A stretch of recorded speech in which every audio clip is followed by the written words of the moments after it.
சந்தோஷமா இருக்கீங்களா? நாளிலும் கர்த்தருடைய வார்த்தையை கேட்கும் முன்பதாக ஒரு நிமிடம் தலைகளை தாழ்த்தி எங்களோடு கூட பேசுகிற தெய்வமே, உங்களுடைய வார்த்தையை கேட்கும்படி உங்களுடைய பாதத்திற்கு நேராக நாங்கள் வந்து அமர்ந்திருக்கிறோம்.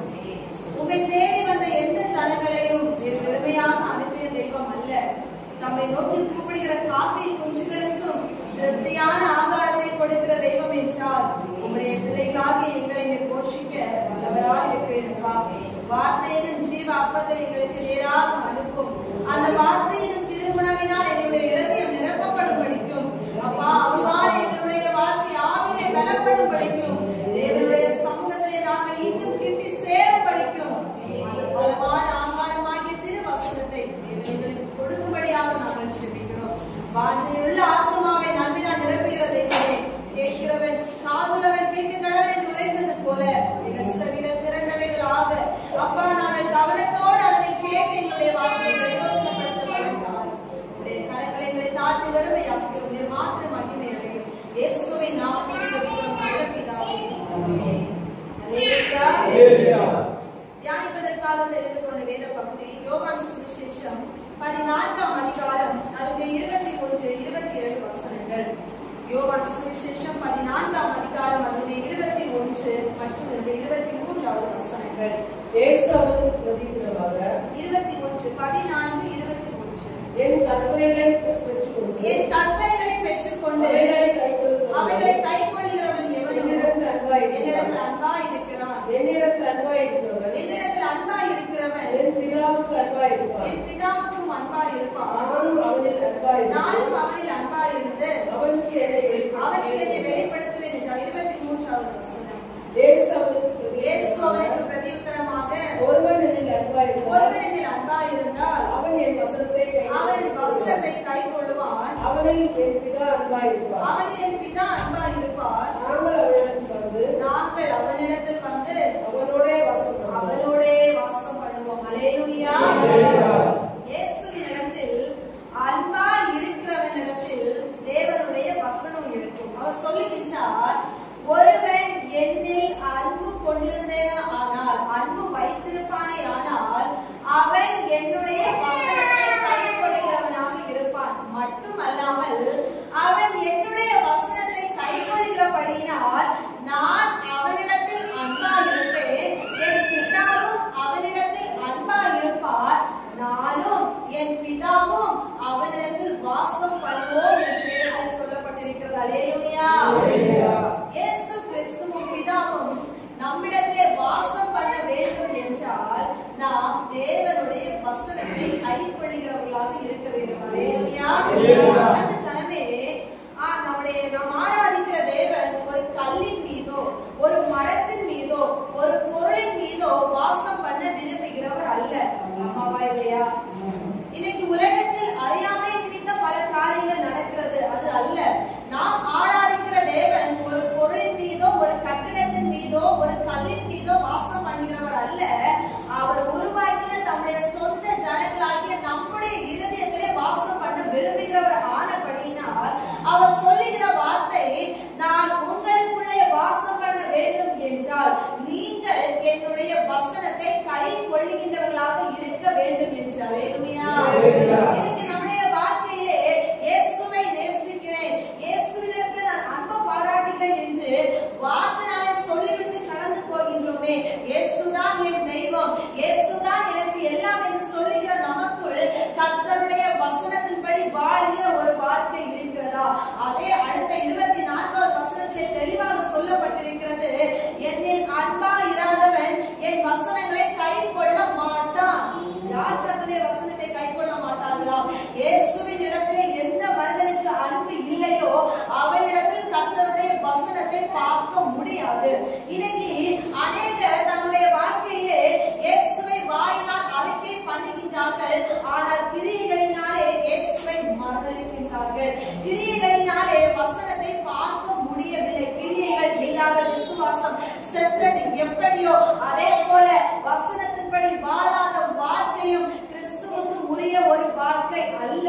அந்த ஜனமே, இன்னைக்கு நம்முடைய பேச்சிலே வசனம் இருக்கிறதா? நம்முடைய செயல்களிலே வசனங்கள் இருக்கிறதா?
கிறிஸ்தவ ஜனங்களாக வாழ வேண்டும் என்று இயேசு கிறிஸ்து நம்மோடு கூட பேசிக் கொண்டிருக்கிறார். அல்லேலூயா.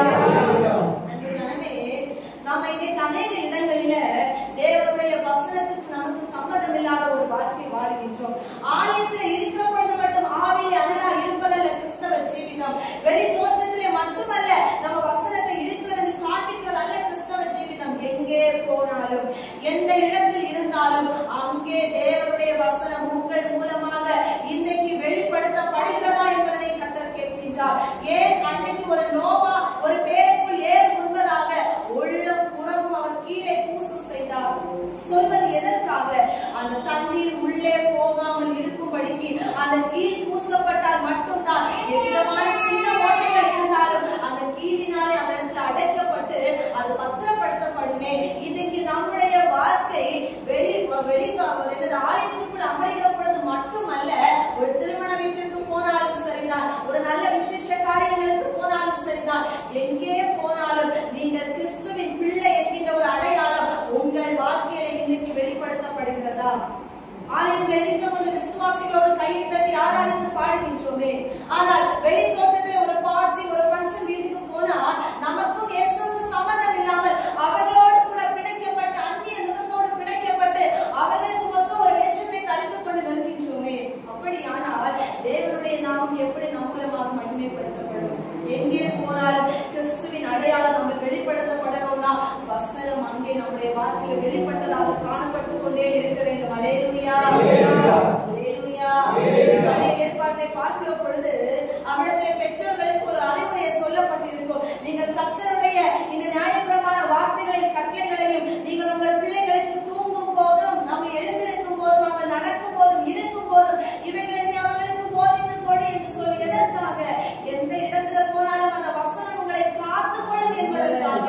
ஏனென்றால் இந்த உலகத்துல ஒரு சத்துருவோடு எதிர்த்து நிற்க ஒரு தைரியம், தன்னுடைய ஆவியானவருடைய தைரியம் இருந்தால் ஓகே. ஆனால் வசனத்தின்படி வாழ்வதற்கு அதை விட நமக்கு தைரியம் தேவைப்படுகிறது. ஏன் தெரியுமா?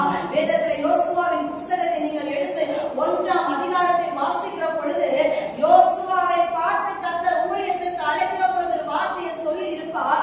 நான் மோசையோடு இருந்தது போல உன்னோடு இருப்பேன், ஆனால் ஒருவரும் உனக்கு முன்பதாக எடுத்து நிற்பதில்லை, பலம் கொண்டு திடமனதாக நான் உன்னோடு இருப்பேன் என்று சொல்லிவிட்டு அடுத்துள்ள வசனங்களை நீங்கள் வாசிக்கிற பொழுது நீ இந்த நியாயப்பிரமாண வார்த்தைகளை கை கொள்ளும்படிக்கு மிகவும் பலம் கொண்டு திடமனதாயிரு என்று சொல்லப்பட்டிருக்கும். அந்த இடத்துல சத்துருவை எடுப்பதற்கு பலம் கொண்டு இருந்தால் போதும், ஆனால் இந்த நியாயப்பிரமாண வார்த்தைகளை கை கொள்வதற்கு உனக்கு மிகவும் பலம் அவசியமானதாக இருக்கிறது. ஏன்னா அநேகர் இன்னைக்கு வசனத்துல தான் தோற்று போறாங்க, வசனத்தின்படி வாழ்கிற வாழ்க்கையில தான் விழுந்து போறாங்க.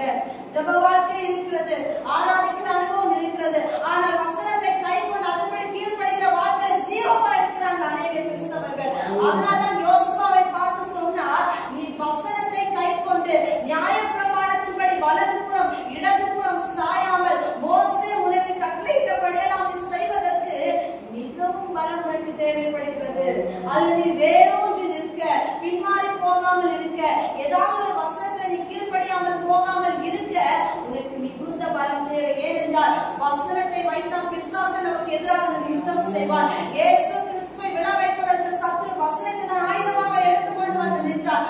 அதே வசனத்தை வைத்து இயேசு கிறிஸ்து சாத்தானை அப்பாலே போய் இது துரத்தி விட்டார். அன்பு ஜனமே, ஆகையினாலே கிறிஸ்தவர்களாகிய நமக்கு வசனத்தை கை கொள்ளுகிறதற்கு மிகுந்த பலம் வேண்டும். தேவனிடத்தில் கேட்டு பெற்றுக்கொள்ளணும். அப்பா அநேக இடங்கள்ல ஒரு இடத்துல போகிற பொழுது வார்த்தையால நம்மை மீறுதல் பண்ண வைக்கலாம்னு நினைப்பான். அந்த தாவீது சொல்லுவா, என் வாயின் வார்த்தைகள் உமக்கு பிரியமா இருக்கும்படிக்கு செய்யும் என்று. அப்பா என் நாவுக்கு காவல் வைத்துக் கொள்ளுங்க என்று சொல்லி தாவீது விண்ணப்பம் பண்ணிக்கிற ஒரு விண்ணப்பம் இருக்கிற சங்கீதங்களின் புஸ்தகம். எதனால? வாயினால ஒரு தவறு நான் செய்யக்கூடாது, என்னுடைய கைகளினால நான் எந்த தவறையும் செய்யக்கூடாது, என்னுடைய கால்களின் அடிகளை உறுதிப்படுத்தும் தேவனுக்கு பிரியமற்ற எந்த இடத்துல நான் போகக்கூடாது. ஏன்னா நான் எந்த தவறினாலும் வசனத்துல தவறினவனாக மாறுகிறேன். ஆமாவா இல்லையா? நம்ம எங்க தவறுகிறோமோ அங்கே வசனம் தவறப்படுகிறது, எந்த இடத்துல விழுகிறோமோ அங்கே வசனமான நம்மை விட்டு கடந்து போகிறது. ஆகையினால எந்த மனிதனை தான் கர்த்தர் எல்லா விதத்திலும் தூக்கி நிறுத்துவாரே என்றால் வசனம் அவனுடைய வாழ்க்கையிலே கை கொள்ளப்பட்டு செயலிலே காண்பிக்கப்பட்டு என்னென்ன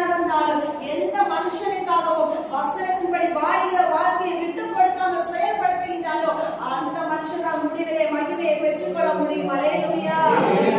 இன்னைக்கு மனுஷனுக்காக வசனத்தை மறுதலிக்கிறாங்க. இதே ஒரு ஜனங்களை பிரியப்படுத்துறதுக்காக வசனத்தை மறுதலித்து போறாங்க.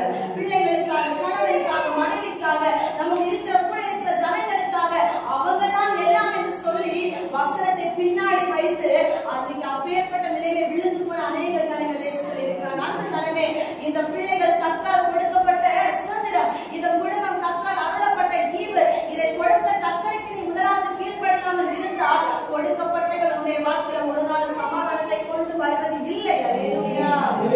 அதே யோவான் சுவிசேஷம் 14ஆம் அதிகாரத்தில் சொல்லி இருப்பார், என்னுடைய சமாதானத்தை உங்களுக்கு வைத்துக் கொள்கிறேன். யாருக்கு? வசனத்தை கைக்கொள்ளுகிற மனுஷனுக்கு. கைக்கொள்ளாமல் எப்படி வாழ்வர்களுக்கு அல்ல. அநேக கண்ணீரோடு கூட இருக்கிறவங்க இந்த வசனத்தை சொல்லிக்கிறத பார்க்கிறோம். சமாதானம் உங்களுக்கு கொடுக்கப்படும். யாருக்கு கொடுக்கப்படும்? வசனத்தின்படி வாழ்கிறவருக்கு தான் அந்த சமாதானத்தை கொடுப்பாரே தவிர, எப்படி நீ வாழ்ந்து விட்டு வா உனக்கு சமாதானம் கிடைக்கும், சுகம் கிடைக்கும், விடுதலை கிடைக்கும், ஆரோக்கியம் கிடைக்கும், பரலோகம் கிடைக்கும் என்று சொன்னால் 100% அது சத்தியம் அல்ல. அது புரட்டு வசனங்கள். தயவு செய்து சொல்லுகின்றேன், சத்தியத்தை அறிவீர்கள், சத்தியம் உங்களை விடுதலையாக்கும். அல்லேலூயா. அதனால எப்பொழுதுமே நம்முடைய காதுகளை திறந்திருக்கும்படி செய்யுங்க. எந்த வழியாய் பக்க வழியாய் நுழைந்து நம்மை அநீதியான உலக பொருட்களினால் வசனத்திலிருந்து விழ வைப்பதற்கு, வளைவி போக வைப்பதற்கு சத்துரு பல விதத்திலே இன்னைக்கு செயல்பட்டுக் கொண்டிருக்கின்றார். கர்த்தர் நம்மை எதிர்பார்ப்பது வசனத்தின்படி வாழுகிற ஒரு வாழ்க்கை மட்டுமே. அந்த வாழ்க்கை தான் வசனம் தான் பரிசுத்தத்தை போதிக்கிறது இல்லையா? வசனம் தான் எப்படி வாழணும் கற்றுக் கொடுக்கிறது இல்லையா? வசனம் தான் ஒரு மனுஷனுக்கு எப்படி பரலோகம் போக வேண்டும் வழிகளை போதிக்கிறது இல்லையா? வானம் பூமி ஒளிந்து போனாலும் வார்த்தை ஒளிந்து போவது இல்லை அவர் சொல்லுகின்றார். அழியாத ஒரு வார்த்தை.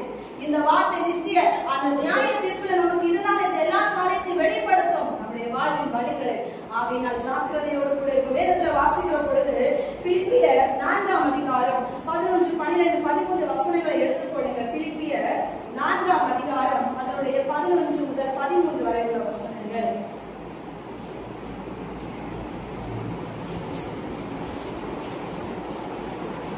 என் குறைச்சலினால் நான் இப்படி சொல்லுகிறது இல்லை. ஏனெனில் நான் எந்த நிலைமையில் இருந்தாலும் மன ரம்மியமா இருக்க கற்றுக்கொண்டேன். தாழ்ந்திருக்கவும் எனக்கு தெரியும், வாழ்ந்திருக்கவும் எனக்கு தெரியும். எவ்விடத்திலும் எல்லாவற்றிலும் திருப்தியா இருக்கவும், பட்டினியா இருக்கவும், பரிபூரணம் அடையவும், குறைவுபடவும் போதிக்கப்பட்டேன். என்னை பலப்படுத்துகிற கிறிஸ்துவினாலே எல்லாவற்றையும் செய்ய எனக்கு பலன் உண்டு. அல்லேலூயா. பவுல் இல்லையா? பவுல் ஊழியம் செய்த நாட்கள் அவருடைய வாழ்க்கையில போராட்டங்கள், பிரச்சனைகள், பஞ்சங்கள், பட்டினிகள், வியாதிகள், பலவிதமான தூக்கமின்மைகள், தாழ்வுகள் எல்லாமே அவருடைய வாழ்க்கையில வந்து கொண்டே இருந்தது. ஆனால் அவர் சொன்ன வார்த்தை என்னவென்றால், என் குறைச்சலினால் நான் இப்படி சொல்லுகிறது இல்லை. நான் எந்த நிலைமையில் இருந்தாலும் மன ரம்மியமா இருக்க கற்றுக்கொண்டேன். அல்லேலூயா. இந்த வார்த்தை உங்க வாழ்க்கையிலும் என் வாழ்க்கையிலும் இருக்குமானால் நீங்கள் வசனத்தை விட்டு விலகி போக மாட்டீர்கள். அவர் சொல்லுகின்றார், நான் என்ன நிலைமையில இருந்தாலும் இயேசுவினுடைய பலத்தினால மன ரம்மியமா இருக்க நான் கற்றுக்கொண்டேன். எனக்கு வாழவும் தெரியும், தாழ்ந்திருக்கவும் தெரியும். பஞ்சம் வந்தாலும் பட்டினி வந்தாலும் அந்த நிலைமையிலும் இயேசுவோடு கூட என்னால பயணம் செய்ய முடியும் என்று அந்த பக்தன் சொல்லுகிற வார்த்தையின் அர்த்தம் என்ன? எந்த சூழ்நிலையிலும் என் இயேசுவினுடைய அன்பு இந்த சூழ்நிலையினால பிரிக்கப்பட்டு போகிறது அல்ல. ஒருவேளை பஞ்சத்தினால நான் மறித்து போகலாம், ஆனா நான் இயேசுவை பிரிய மாட்டேன். ஒருவேளை பட்டினியனுடைய வாழ்க்கையை வாட்டி போடலாம், ஆனா நான் இயேசுவை மறுதலிக்க மாட்டேன். ஒருவேளை என்னோட கூட இருக்கிற எல்லாரும் என்னை விட்டுட்டு போகலாம், ஆனா இயேசுவை நான் விட்டுட்டு போக மாட்டேன். ஒருவேளை என்கிட்ட இருக்கிற செல்வங்கள், வீடுகள், ஆசைகள் எல்லாம் என்னை விட்டு போகலாம், வியாதினால் நான் தாக்கப்படலாம், ஆனா நான் இயேசுவை விட்டு விலக மாட்டேன் என்று இங்கே பவுல் உறுதியான வார்த்தைகளை பேசுகின்றாரே. இதே வார்த்தைகள், இதே வசனங்கள் இன்றைக்கு நம்முடைய நாவில் இருந்து வெளிப்படுத்தப்படுகிறதா? ஆசீர்வாதம் வந்தால் இயேசுவை ஆராதிக்கிறேன், ஆசீர்வாதம் கிடைத்தால் நான் சாட்சி சொல்லுகிறேன், சுகம் கிடைத்தால் நான் இந்த ஆலயத்திற்கு வருகிறேன், விடுதலை கிடைத்தால் நான் தேவனுக்காக செய்கிறேன் என்று பல காரியங்களை நம்ம முத்திரை போட்டு வைக்கிறோமே. இயேசு சொல்லுகிற வார்த்தை என்ன? இங்க பவுல் சொல்லுகிற வார்த்தை என்ன? எந்த நிலைமையில நான் மனரம்மியமா இருக்க கற்றுக்கொண்டேன். ஆசீர்வாதம் கிடைக்குதா கிடைக்கலையோ இயேசு எனக்கு வேண்டும். எனக்கு சுகம் கிடைக்குதோ கிடைக்கலையோ இயேசு எனக்கு வேண்டும். எனக்கு விடுதலை கிடைக்குதோ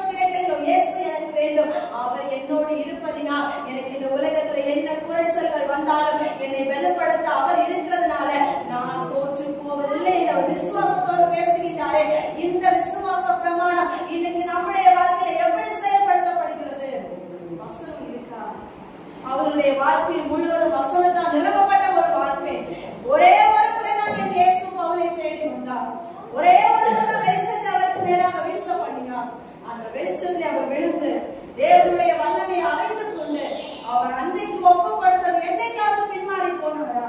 வசனத்தினால பின்பற்ற முடியல, என்னை விஷம் நிறைந்த ஒரு பாம்பு கடித்து விட்டது, எனக்கு வசனத்தை பின்பற்ற முடியல, எங்கேயாவது அவர் சொன்னாரா?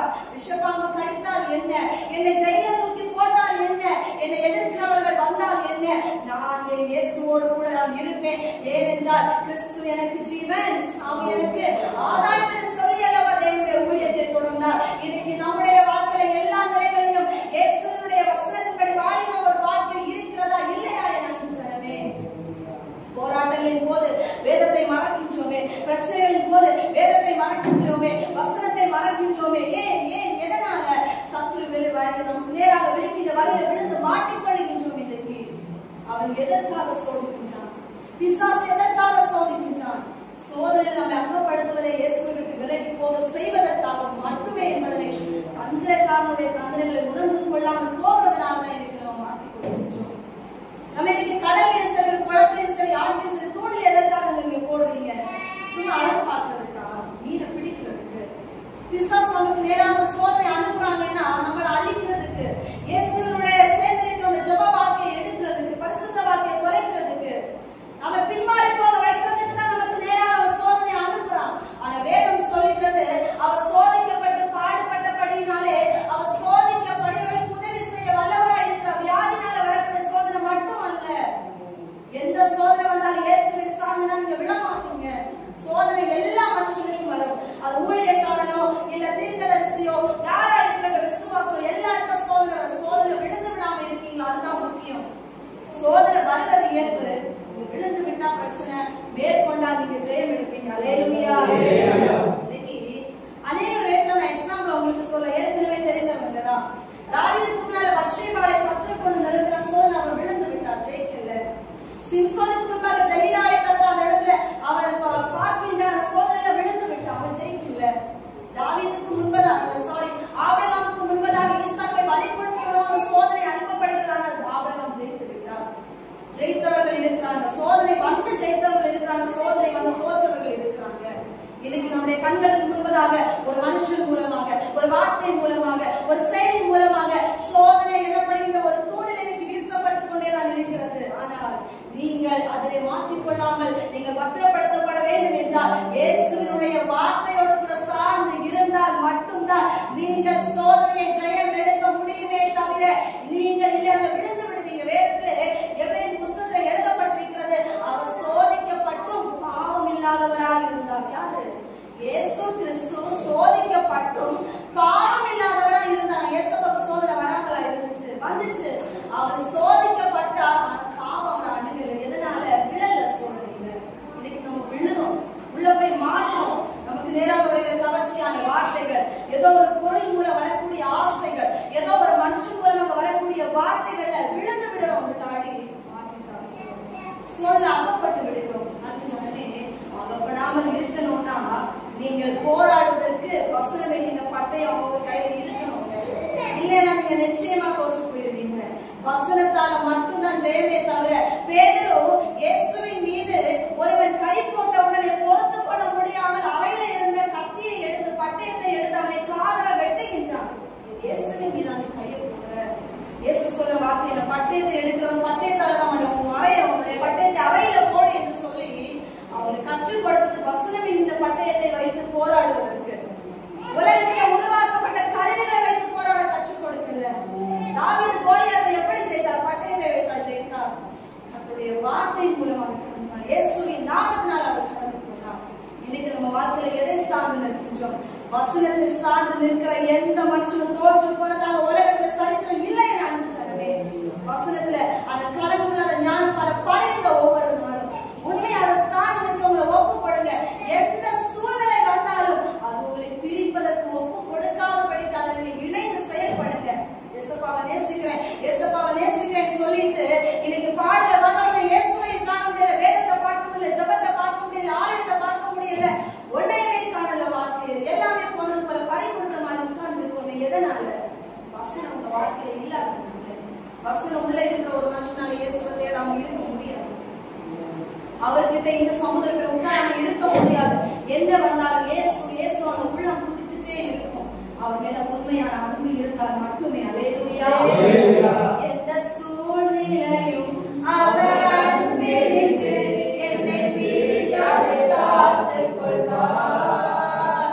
எந்த சூழ்நிலையும் அவர் அன்பினின்று என்னை பிரியாது காத்துக் கொள்வார். என்னை நம்பியவர் தந்த பொறுப்பதனை அவர் வரும் வரை காத்துக் கொள்வேன். என்னை நம்பியவர் தந்த பொறுப்பதனை அவர் வரும் வரை காத்துக் கொள்வேன். ஆனந்தமே பரமானந்தமே இது மாபெரும் பாக்கியமே. இந்த பாதத்தில் சொந்தக்காரர் எந்த உள்ளத்தில் சொந்தமானார். இந்த பாதத்தில் சொந்தக்காரர் எந்த உள்ளத்தில் சொந்தமானார். அல்லேலூயா. நீங்களும் பாடமாக எந்த சூழ்நிலையும் அன்பினின்று என்னை பிரிக்காது காத்துக்கொள்வார். லூக்கா சுவிசேஷம் 26ஆம் அதிகாரம் அதனுடைய 41வது வசனம் இவ்வாறு சொல்கிறது. லூக்கா சுவிசேஷம் 26ஆம் அதிகாரம் அதனுடைய 41வது வசனம் இவ்வாறு சொல்கிறது. மத்தேயு சுவிசேஷம் 26 அதனுடைய 41வது வசனம். மத்தேயு 26 அதனுடைய 41வது வசனம். நீங்கள் சோதனைக்குட்படாதபடிக்கு விழித்திருந்து ஜெபம் பண்ணுங்கள். ஆவி உற்சாகம் உள்ளதுதான், மாம்சமோ பலவீனம் உள்ளது. அல்லேலூயா. இந்த வசனம் தெரியாத கிறிஸ்தவர்களே இருக்க மாட்டாங்க இல்லையா? சோதனைக்குட்படாதபடி இயேசுப்பா விழித்திருந்து ஜெபிக்க சொல்றாங்க. ஆவி ஆனா மாம்சம் பலவீனம். இதை சொல்லியே நம்முடைய காலத்தை இன்னைக்கு ஓட்டிட்டு இருக்கிறோம். ஆனா ஜெபிக்கிறோமான்னு கேட்டா இல்ல. அவர் சொல்லிங்க சோதனைக்கு உட்படாத படிக்கு வசனத்தின்படி சொல்லுகின்றார். சோதனை உங்களை ஆட்கொள்ளாத படிக்கு நீங்கள் விழித்திருந்து ஜெபம் பண்ணுங்கள். உங்களுக்கு புரியும்படி நான் சொல்லணும்னா, தானியேல் சிங்கக்கவில போட்ட பிறகு ஜெபம் பண்ணாரா, போடு முன்னாடி ஜெபம் பண்ணினாரா? போடு முன்னாடி ஜெபம் பண்ணாரா, போட்ட பிறகு பண்ணாரா? தெரியுமா அந்த வசனம்? போடு முன்னாடி தான் ஜெபம் பண்ணாரு. அப்ப இந்த வசனத்தின்படி அவர் ஜெபித்தாரா இல்லையா? சோதனைக்கு உட்படாத படிக்கு தானியேல் ஜெபித்தார். அந்த சோதனை அவரை மேற்கொள்ளல. அவர் சோதனையை ஜெயித்து கடந்து வந்தார். ஆமாவா இல்லையா? அப்ப சோதனை வருவதற்கு முன்பதாக ஜெபிக்க வேண்டும் என்று கர்த்தர் நமக்கு வசனத்தின் மூலம் கற்றுக் கொடுக்கிறார். அல்லேலூயா. அந்த வசனத்தின் அர்த்தம் என்னன்னா, நீங்க சோதனைக்கு உட்படாதபடி ஜெபிக்கிற பொழுது சோதனை உங்களுக்கு வராது என்ற அர்த்தம் அல்ல. நல்ல கவனிக்கணும். சோதனைக்கு உட்படாதபடி விழித்திருந்து ஜெபிங்கன்னு சொன்ன வசனத்தின் அர்த்தம் என்னன்னா, நீங்க ஜெபித்தால் சோதனை வராது என்ற அர்த்தம் அல்ல. சோதனை உங்களை தோற்கடிக்க பண்ண முடியாதபடிக்கு நீங்க சோதனையில ஜெயத்தை பெற்றுக்கொள்கிறது கற்றுக் கொடுக்கிறார். அல்லேலூயா. தானியேல் சிங்கத்தின் கவியிலே அடைக்கப்படும் முன்பதாகவே அவர் ஜெபித்த ஒரு மனுஷனாக இருந்தார். அதனால சிங்க கவிக்குள் அடைக்கப்பட்டது சத்தியம். ஆனால் சிங்க கவி அவருடைய வாழ்க்கையை முடிவுக்கு கொண்டு வரல. அது அவருடைய அடுத்த கட்ட நிலைமைக்கு ஒரு துவக்கமாக அமைந்தது. அல்லேலூயா. சோதனை அவரை ஆட்கொள்ளவில்லை, வந்தது. ஆனா அவர் அந்த இடத்துல தோற்று போகல. இயேசு கிறிஸ்து சிலுவையின் மரணத்திற்கு முன்பதாக பிதாவை நோக்கி ஜெபித்தார். ஜெபித்தாரா இல்லையா? சிலுவை மரணத்திற்கு முன்பதாக பிதாவை நோக்கி ஜெபித்தார். அதனால சிலுவையின் மரணத்துல இயேசு கிறிஸ்துவுடைய அந்த காரியம் முடியல. சிலுவையின் மரணத்துல அவர் வெற்றி சிறந்து கடந்து வந்தார். அல்லேலூயா. எப்பொழுது நம்ம பார்த்தாலும் ஆண்டவர் வசனப்படி நம்ம கற்றுக் கொடுக்கிற ஒரு காரியம், சோதனை வருவதற்கு முன்பதாக ஜெபிக்கிற ஒரு ஜெபம் நம்மை வெற்றியின் பாதையில கொண்டு நிலை நிறுத்தும். அல்லேலூயா. அது வசனத்தின்படிதான் கர்த்தர் நமக்கு போதிக்கிறது. நம்ம இன்னைக்கு சோதனை காலங்கள்ல தேவனை தேட மறக்கிறதுனாலையும் ஜெபிக்க மறக்கிறதுனாலையும் அவருக்கு கொடுக்க வேண்டிய கனத்தை கொடுக்க மறக்கிறதுனாலையும் சோதனையில மாட்டிக்கொள்ளுகின்றோம். அன்பு ஜனமே, நம்ம எப்பொழுதுமே நிதானத்தோடு செயல்பட வேண்டும். ஒரு சத்துருவுக்கு நம்ம விட வைக்க அவ்வளவு தந்திரமான புத்தி இருக்குன்னா, உலகத்தையே படைத்த உன்னதமானவருடைய பிள்ளை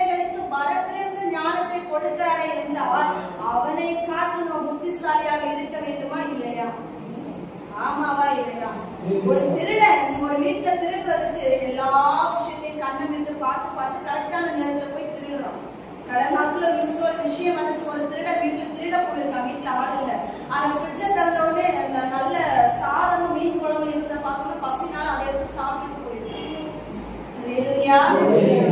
திருடனுடைய வாழ்க்கை நமக்கு வேண்டாம். அப்போ ஒரு திருடனா இருக்கலாம், இந்த உலகத்தில் நம்முடைய பரிசுத்தத்தை திருட விரும்புகிற சத்துருவா இருக்கலாம். அவனே அவ்வளவு புத்திசாலியாக இருக்கிற பொழுது ஏன் நம்முடைய புத்தி மட்டும் இன்னைக்கு சொருகி போற ஒரு நிலைமையில இருக்கு, குருடனான ஒரு நிலைமையில இருக்கு? நம்ம ஏன் விழித்திருக்காமல் இருக்கீங்க? அதான் கர்த்தர் சொல்லுகின்றார், நீ சோதனைக்கு உட்படாதபடிக்கு விழித்திருந்து ஜெபம் பண்ண. அந்த விழிப்பு என்னன்னா அலர்ட்டா இருக்கிறது, ஜாக்கிரதையா இருக்கிறது, கவனமா இருக்கிறது, எச்சரிக்கையா இருக்கிறதுனா அந்த ஒரு வார்த்தை நமக்கு போதிக்கிறது. இன்னைக்கு நம்ம எப்படி இருக்கிறோம்? நல்லா தூங்குறோம். பிரச்சனை வந்தாலே நீங்க நினைக்கிற பிரச்சனை வந்தா எங்க தூக்கம் வரும்? டென்ஷனா இருக்கும்னு கேட்கறாங்க இல்லையா? அழுது அழுது அழுது லாஸ்ட் தூங்கிடுவோம். பிரச்சனை இல்லை. ஆனா நம்ம ஜெபம் இருக்கான்னு கேட்டா அங்க இல்ல. அன்னைக்கு வேற நம்ம படிக்க மாட்டோம். அதுக்கெல்லாம் அன்னைக்கு விடுமுறை கொடுத்து விடுவோம். சத்துரு அந்த நேரத்துல வந்து காலையில தூங்குவோம். நல்லா தூவி அது அடுத்த நாள் முளைச்சு நல்ல முள் செடி முள் பூனெல்லாம் அதை அப்படியே நல்லா நிற்கும். தண்ணி கொடுத்து கடந்து இறங்கும். நம்ம அடுத்த மறுநாள் எழுப்பி பார்க்க முடியாது. ஆத்துமா எல்லாமே அப்படியே தூய்ந்து போய் அப்படியே எல்லாமே கை கால் சேர்ந்த மாதிரி இன்னும் படுத்துருக்கும். ஆமாவா இல்லையா? தூங்கினால் எதிரி, ஜெபிக்க மறந்தால் எதிரி ஜெயம் எடுப்பான். நீங்க ஜெயம் எடுக்கணுமா? பிசாசு ஜெயம் எடுக்கணுமாங்க? கர்த்தருடைய பிள்ளைகள் ஜெயம் எடுக்கணும். அதனால பிசாசுடைய தந்திரங்களை நன்கு அறிந்து நம்ம புத்திசாலிகளாக செயல்பட வேண்டும். அல்லேலூயா. அந்த புத்தி உலக புத்தியை வச்சுட்டு நிச்சயமா நீங்க சத்துருவை ஜெயிக்க முடியாது. கர்த்தருடைய ஞானம் மட்டும்தான் அவைகளை மேற்கொள்ளும்படிக்கு பரிசுத்த ஆவியானவருடைய ஞானம், அவருடைய நடத்த நம்மோடு கூட இருக்கிற பொழுது மட்டும்தான் நம்மால் அதை செயல்படுத்த முடியும். அதாவது அன்பு ஜனமே, எல்லா நேரத்திலும் இந்த வசனத்தின்படி தன்னை ஒப்பு கொடுக்கிற ஒரு மனுஷனுக்குள்ளதான் ஆண்டவராகிய இயேசு கிறிஸ்து வாசம் பண்ணுவார். அல்லேலூயா. உங்க இதயத்தை நீங்க தொட்டு சொல்ல முடியுமா? இயேசுப்பா இடத்துல வாசம் பண்ணிடுறாங்க. எத்தனை பேர் இருக்கிறீங்க? அல்லேலூயா. மீதி எல்லாரும் இயேசுப்பா இல்லையா? அவருக்குள்ள அவர் வாசம் பண்ணலையா? எங்க போனாரு? ஒருவேளை நம்ம இடம் கொடுக்கலையோ? ஆண்டவருக்கு நம்ம இடம் கொடுத்தா அவர் அம்மாவா இல்லையா? அப்ப நம்ம வாசல் அங்கிருந்து தட்டுறாரு. இருதயத்தை திறக்கணும். அல்லேலூயா. ஓபன் ஹார்ட் சர்ஜரியை சொல்லலன்னா உங்க உள்ளான இருதயத்தை திறந்து ஆண்டவர்கிட்ட இடத்தை கொடுக்கணும். வந்து அமரிக்கணும். அவர் வந்து அமர்ந்தா உங்க வாழ்க்கையில நீங்களாவே இருக்க மாட்டீங்க. அவர் விரும்பினபடி இருப்பீங்க. அல்லேலூயா. உங்க விருப்பத்தின்படி அவர் வாழ விட மாட்டாரு.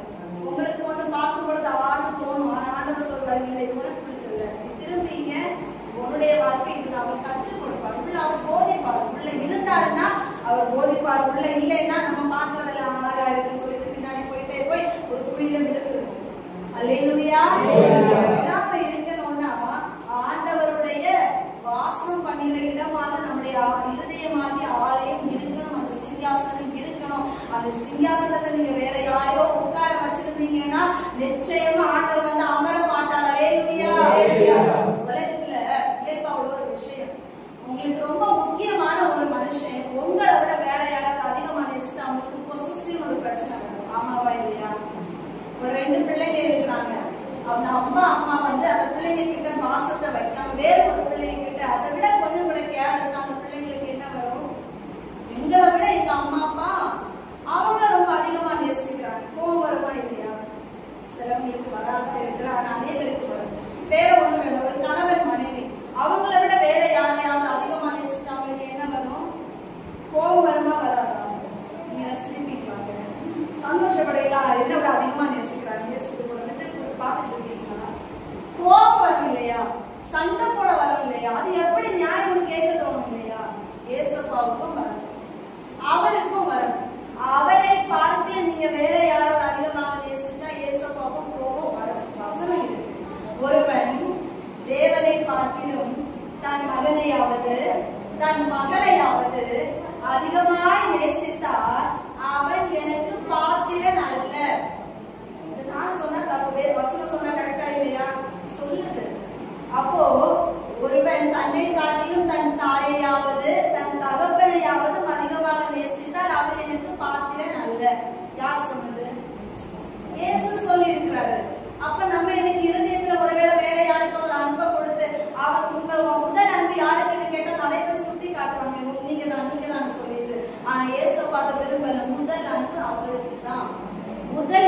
அவருக்கு தான், முதல் கனம் அவருக்கு தான், முதல் நேரம் அவருக்கு தான். எல்லாமே முதல் நீங்க இயேசுவுக்கு கொடுத்தால் இந்த உலகத்தின் எல்லா காரியங்களையும் அவர் உங்களோடு கூட இருப்பார். அல்லேலூயா. அதை செய்ய அனைவரும் சொல்லுவாங்க, செய்யும் தொழிலே செய்வோம்னு சொல்லுவாங்க. இல்லங்க, அதெல்லாம் கிடையாது. ஆண்டவர் பலனை கொடுக்காது, நீங்க எந்த வேலையை செய்வீங்க? எதையுமே செய்ய முடியாது. அதனால வாழ்க்கையில எப்பொழுதுமே தேவனுடைய வசனத்தின்படி, வசனம் தான் அதையும் சொல்லுது, இயேசுக்கு முதலிடம் கொடு, அவரை முதலாவது நேசி, அதுதான் உன்னுடைய வாழ்க்கையில வெளிச்சத்தை கொண்டு வரும் என்று. அல்லேலூயா. எபிரேயர் 6ஆம் அதிகாரம் 7-8 வசனங்களை நம்ம தியானிக்கிற பொழுது, எபிரேயர் 6ஆம் அதிகாரம் அதனுடைய 7-8 வசனங்களை வாசிக்கிற பொழுது, எப்படி எனில் தன்னை அடிக்கடி பெய்கிற மழையை குறித்து தன்னிடத்தில் பயிர் விடுகிறவர்களுக்கு ஏற்ற பயிரை முளைப்பிக்கும் நிலமான தேவனால் ஆசீர்வாதம் பெறும்.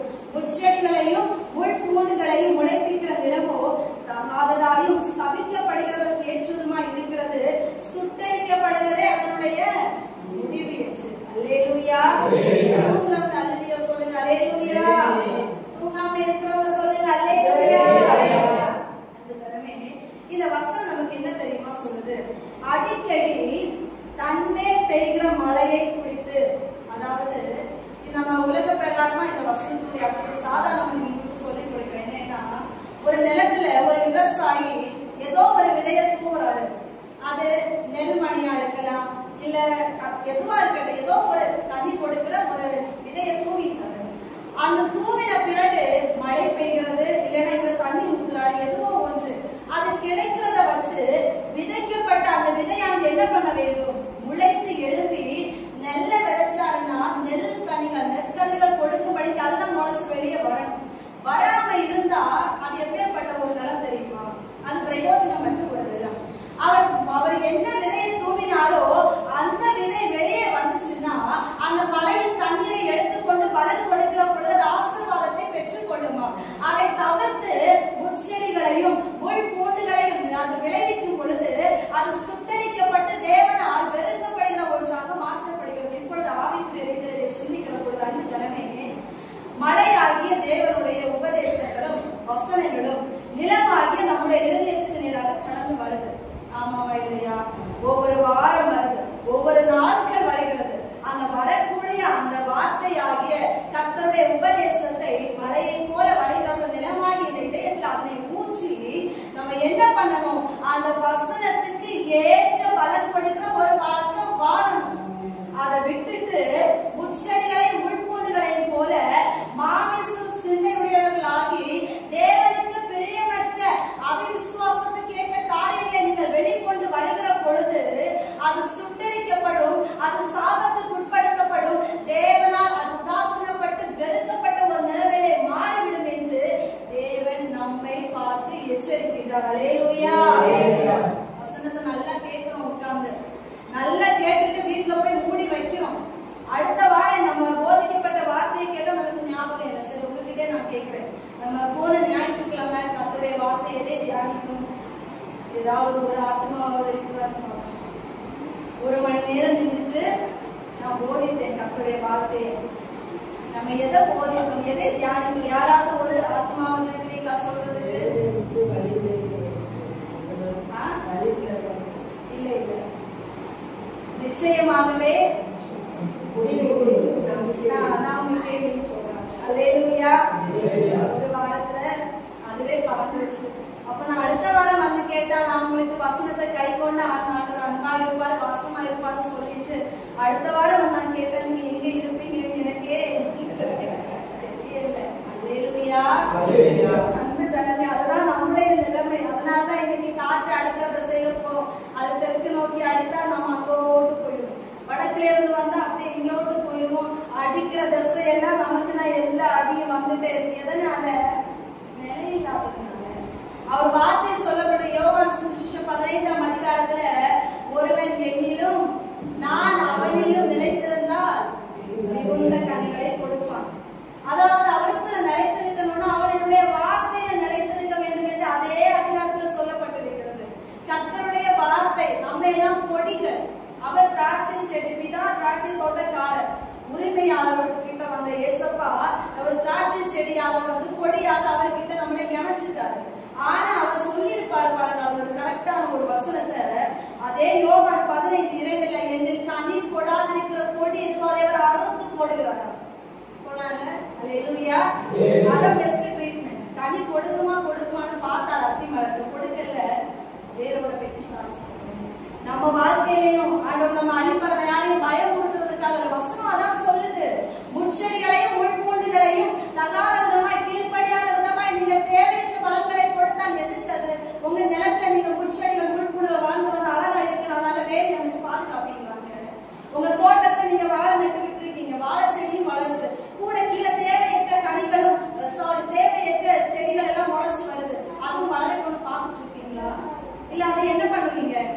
பிடிங்க தூர எரிஞ்சிருவாங்க, எதுக்கு இந்த இடத்துல நிற்குதுன்னு சொல்லிட்டு.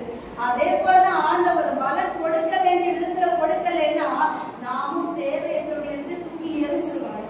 பதரையோ அக்கினியினால் சுட்டரிப்பார். புரிந்தவர்கள் பாக்கியவான்கள். அல்லேலூயா. ரோமர் 8ஆம் அதிகாரம் 8வது வசனம் சொல்லுகிறது, மாமிசத்தின் வாழ்க்கை வாழ்கிறவர்கள் தேவனுக்கு பிரியமா இருக்க மாட்டார்கள். அவங்களால முடியாது.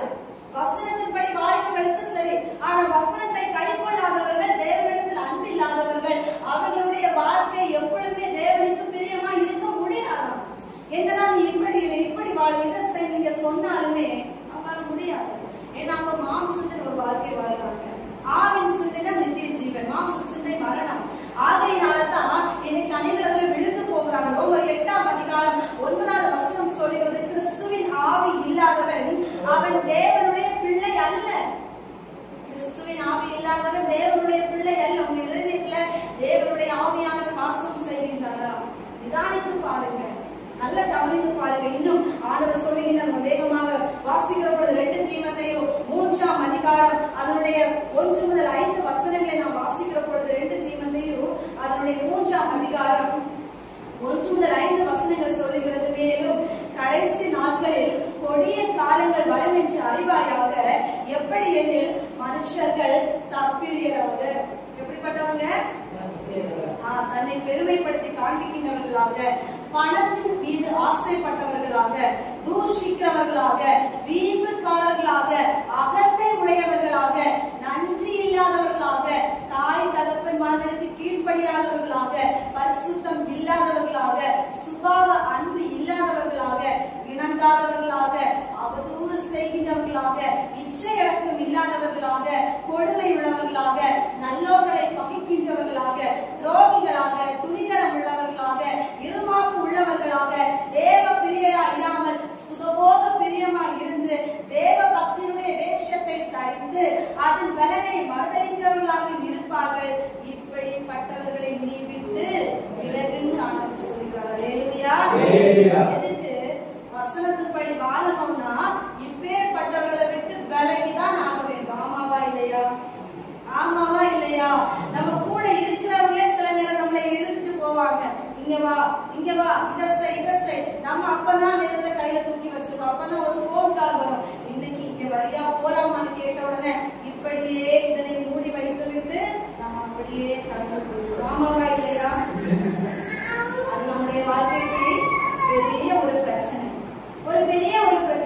ஜெபம் பண்ண அப்பதான் வேதத்தை கையில எடுத்துட்டு முழங்கால் படிக்கும்போது ஒரு போன் வரும், இப்ப வரவேற்கலாம்னு சொல்லிட்டு உடனே அங்கேயே மூடி வச்சுட்டு நம்ம போனை எடுத்துட்டு நம்ம போயிடுவோம். அந்த ஜனமே, நம்ம தேவனுக்கு இன்னைக்கு இடம் கொடுக்க கூடாத படிக்கு நம்ம கிட்ட இருக்கிறவர்கள் நம்முடைய நண்பர்கள் காரணமா இருக்கலாம், நம்முடைய உறவினர்கள் கூட யாராவது ஒரு காரணமா இருக்கலாம், நம்ம வீட்டுக்குள்ள ஏதாவது சத்துரு இருக்கலாம், இல்லாமல் போக வாய்ப்பு இல்லை அல்லவா? என்ன இருந்தாலும் நீங்களோட நினைக்கலாம் வீட்டுக்குள்ள சத்துரு இருக்கலாம், வீட்டு விலகி போகவா நீங்க சொல்றீங்க? இல்லை, அன்பு ஜனமே, ஆண்டவருடைய அன்பை விட்டு பிரிப்பதற்கு ஏதுவான எந்த இடத்துல நம்ம ரொம்ப என்ன பண்ணக்கூடாது, ரொம்ப அட்டாச்மெண்டா இருக்கக்கூடாது. பேசுங்க, அவங்க சத்துருவா பார்க்க சொல்லல, அவங்களுக்கான காரியங்களை செய்யுங்க. ஆனால் தேவனை விட்டு பிரிப்பதற்கு ஏதுவான ஒரு இடத்துல நீங்க ஆழ்ந்த அன்போடு கூட பழக்கத்துக்கு போகாதீங்க. அதான் நம்ம எச்சரிக்கிறாரு. இந்த வசனம் இன்னும் ஒண்ணு ஆழமா சொல்லுது பாருங்க. 6:7 பாவங்கள் நிறைந்து பற்பல இச்சைகளினால் இழுப்புண்டு எப்போதும் கற்றாலும் ஒருபோதும் சத்தியத்தை அறிந்து உணராதவர்களா இருக்கிற பெண் பிள்ளைகளுடைய வீடுகளில் இப்படிப்பட்டவர்கள் நுழைந்து அவர்களை வசப்படுத்திக் கொள்கின்றார்கள். யாருதான் பாயிண்டா சொல்லியிருக்காங்க? பெண் பெண்கள் ஈஸியா நம்பிடுவாங்க எல்லாரும். ஆமாவா இல்லையா? ரொம்ப பாசமா அக்கா தங்கச்சின்னு கூப்பிட்டு ஒரு வார்த்தையை சொன்ன உடனே நம்பி கீழே விழுந்துருவாங்க. அதான் ஆண்டவர் சொல்லிக்கிட்டாரு, எப்பொழுது கற்றாலும் பைபிள் எப்பதான் கையில இருக்கும். ஆனா அவர் சொல்லுங்க, எப்பொழுது கற்றாலும் ஒருபோதும் சத்தியத்தை அறிந்து உணராதவர்களா இருக்கிற அந்த உணர்வுக்குள்ள இல்லாத இருக்கிற பெண் வீடுகளுக்குள்ள இப்பேற்பட்டவர்கள் நுழைந்து, எப்படிப்பட்டவங்க? இந்த வம்பன் வழிபோக்குன்னு சொல்லுவாங்க இல்லையா, வீணான கதை பேசுறவங்க உள்ள போய் நுழைவாங்க. அக்கா வீட்டுக்கு வேற முடிஞ்சான்னு கேட்பாங்க, சும்மாவா அக்கா இருக்கீங்கன்னா கேட்டு உள்ள போவாங்க. அந்த ஒரு வார்த்தைக்கு நீங்க ஆமான்னு சொன்னீங்கன்னா உள்ள இருக்கிறவங்க 9 மணி நேரம் ஆனாலும் போக மாட்டாங்க. அவங்க அந்த ஏரியாவோட மொத்த கதையை உங்ககிட்ட சொல்லி உங்க ஜெப நேரத்தையும் பெருக்க வச்சு வேத வசனத்தையும் குறைக்க வச்சு உங்க மண்டைக்குள்ளேயே கொஞ்சம் வீணான ப்ராப்ளம்ஸ் எல்லாம் உள்ள நுழைக்க வச்சு அப்படியே எங்கேயோ கொண்டு போய் உங்களை நிறுத்திட்டு வந்துருவாங்க. காரணம் என்ன? நம்ம இடம் கொடுத்ததுனால. அப்படியே விட்டு இல்லாத எனக்கு டைம் இல்லை, இப்ப எனக்கு ஜெபிக்கிற டைம்னு சொல்லி இருந்தா நம்ம அந்த இடத்துல தப்பிச்சிருப்போம். நம்ம இடம் கொடுக்குறோம், ஆமா அக்கா வாங்க, ஆமா அண்ணா வாங்க. அந்த அண்ணாவும் சரி அக்காவும் சரி உங்க வாழ்க்கையை மேன்மைப்படுத்த வந்தது இல்ல, இருக்கிற கொஞ்சம் கனியும் பறிச்சுட்டு போக வந்தவங்க. அதனால எந்த அக்காவும் எந்த அண்ணாவும் சரிதான் வாசலோட நிறுத்தி கொள்ளுங்க. அல்லேலூயா. யாரு எப்படிப்பட்டவங்க கர்த்தருக்குள்ள சுதாரித்து அறிஞ்சு நம்ம ஏற்றுக்கொள்ளும்படிக்கு தேவன் நமக்கு ஞானத்தை கொடுத்திருக்கிறாரு. இல்லைன்னா நம்ம நிச்சயமா விழுந்து போயிருக்கோம். ஜாக்கிரதை. அல்லேலூயா. அதான் சொல்லிக்கிறாரு, நம்ம சத்தியத்துக்குள்ள நிலைத்து இருக்கணும்னா நம்ம சில பேருடைய பழக்க வழக்கங்களை நம்ம லிமிட்டா வைத்துக் கொள்ளணும். அவங்க கிட்ட பேச வேண்டிய விதங்களை மட்டும் பேசிட்டு விட்டுருங்க. ஆழ்ந்து போகாதீங்க. உங்களுடைய வாழ்க்கையில நீங்க வசனத்தை கை கொள்ளக்கூடாது படிக்கு பல விதத்துல சத்துரு கொண்டு வருவான். நீங்க ஜாக்கிரதையோடு கூட இருக்கேன்னு சொல்லி கர்த்தர் நமக்கு எச்சரிப்பை கற்றுக் கொடுக்கிறார். அல்லேலூயா. ஆகையினால் கேட்ட இந்த நாள் சத்தியத்தின்படி நம்ம இயேசுவின் மீது அன்பா இருக்கிறோம் என்றால் அவருடைய வசனத்தை கைக்கொள்ளும். அந்த வசனத்தை கைக்கொள்ளுகிற பொழுது இயேசு கிறிஸ்துவும் பிதாவும் நமக்குள்ளே வாசம் பண்ணுகின்றவர்களாக நம்மை ஆளுகை செய்கின்றவர்களாக இருக்கின்றார்கள். இன்றைக்கு நம்ம எதன் மூலமாக நம்முடைய வாழ்க்கை இன்னைக்கு செயல்பட்டு கொண்டிருக்கிறது? இயேசுவை தரித்து கொண்டு அவருடைய ஆளுகைக்குள் வாழ்கிறோமா, இல்ல மனுஷனுடைய வார்த்தைகளை கேட்டு அதன்படி வாழ்கிறவர்களாக இருக்கிறோமா? இன்னைக்கு நம்ம சத்தியத்தை அறிந்து உணர்வற்ற ஜனங்களாக இருக்கிறோமா, இல்ல சத்தியத்தை கேட்டு உணர்வுள்ளவர்களாகி இன்னைக்கு அனல் கொண்டு எல்லா விதத்திலும் நன்மை தீமை இன்னதென்று அறிந்து கொண்டு வாழ்கிற ஒரு பழக்கத்துக்குள்ள இருக்கிறோமா? அன்னைக்கு யோசுவாவை பார்த்து சொன்னது போல இன்னைக்கு கர்த்தர் நம்மை பார்த்து சொல்லிவிட்டார், வசனத்தை கை கொள்ளும்படிக்கு நீங்க மிகுந்த பலனுடையவர்களாக மாற வேண்டும். சோதனையில விழுந்து போகாமல் இருக்கும்படிக்கு நீங்க பலம் நிறைந்தவர்களாக மாற வேண்டும். எப்படியாக சோதனை மத்தியிலும் சோதனைக்கு முன்பும் தேவ ஜனங்கள் தேவனுக்குள்ள பலப்படுத்தப்பட்டார்களோ அதே போல நாமும் மாற வேண்டும் என்றால் கர்த்தருடைய வசனம் நமக்கு ரொம்ப ரொம்ப அவசியமானதாக இருக்கிறது. ஆகையினால் இந்த கலங்கமில்லாத ஞானப்பாலை, இந்த பலமான ஆகாரத்தை, இந்த ஆரோக்கியமான உபதேசத்தை இன்றைக்கு கேட்ட நாம் இன்றோடு விட்டு விடாமல் இனி வருகிற ஒவ்வொரு நாளிலும் ஒவ்வொரு நொடி பொழுதிலும் அந்த வசனம் உங்கள் கையில இருக்கணும். உங்க இருதய வாங்கிய பலகைகள் அது எழுதப்படணும். உங்க சிந்தனைகளுக்குள்ள இருக்கணும். ஒரு காரியத்தை நீங்க செய்யும் முன்பதாக வசனத்தோடு ஒப்பிட்டு பார்த்து செய்யணும். ஒரு இடத்துக்கு போகும் முன்பதாக, ஒரு மனுஷனோடு ஒரு காரியத்தை நீங்க செயல்படுத்த முன்பதாக வசனத்தோடு ஒப்பிட்டதை செயல்படுத்த பழகிக் கொள்ளுங்க. அது உங்களுடைய வாழ்க்கைக்கு பாதுகாவதாக இருக்கும். உங்கள் கால்கள் அப்படிதான் சிக்கிக் கொள்ளாதபடிக்கு அவர் ரட்சித்துக் கொண்டு வர முடியும். அல்லேலூயா. இன்னைக்கு ஒப்பு கொடுப்போம். யாவரும் எழுந்து தேவனுடைய சமூகத்துல, அப்பா நான் உண்மை நேசிக்கிறேன்ப்பா, உம்மிடத்துல எனக்கு அன்பு அதிகம் உண்டப்பா. நான் அநேக நேரங்கள்ல நான் வசனத்துல நிலைநிற்க முடியல, வசனத்தை கேட்கிறேன், உபதேசத்தை கேட்கிறேன், ஆனா எங்களை அதுபடி வாழ முடியல. என் வாழ்க்கையில சத்திர சோதனைகளை வர்ஷிக்கப்படும் பொழுது நான் விழுந்து போகிறேன்ப்பா. நான் காற்றடித்து கொண்டு போடப்படிய ஒரு பதரை போல மாறுகிறேன். நான் தப்பாமல் கனி கொடுத்து ஆசைப்படுகின்றேன். என் தேவனுக்காய் வைராக்கியமாய் ஓட வாஞ்சிக்கின்றேன். வசனத்தான் என்னுடைய உணவை என்று ஒவ்வொரு நாள் சொல்ல விரும்புகின்றேன். ஆனால் ஏதோ ஒரு நிலைமையில என்னுடைய வாழ்க்கையில நிற்க முடியல. ஒன்றில் ஜெபத்தினால நான் தள்ளப்படுகின்றேன், இல்லையே நான் மன்னர்களினால தள்ளப்படுகின்றேன், இல்லையே ஏதோ ஒரு பிரச்சனையினால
எங்களை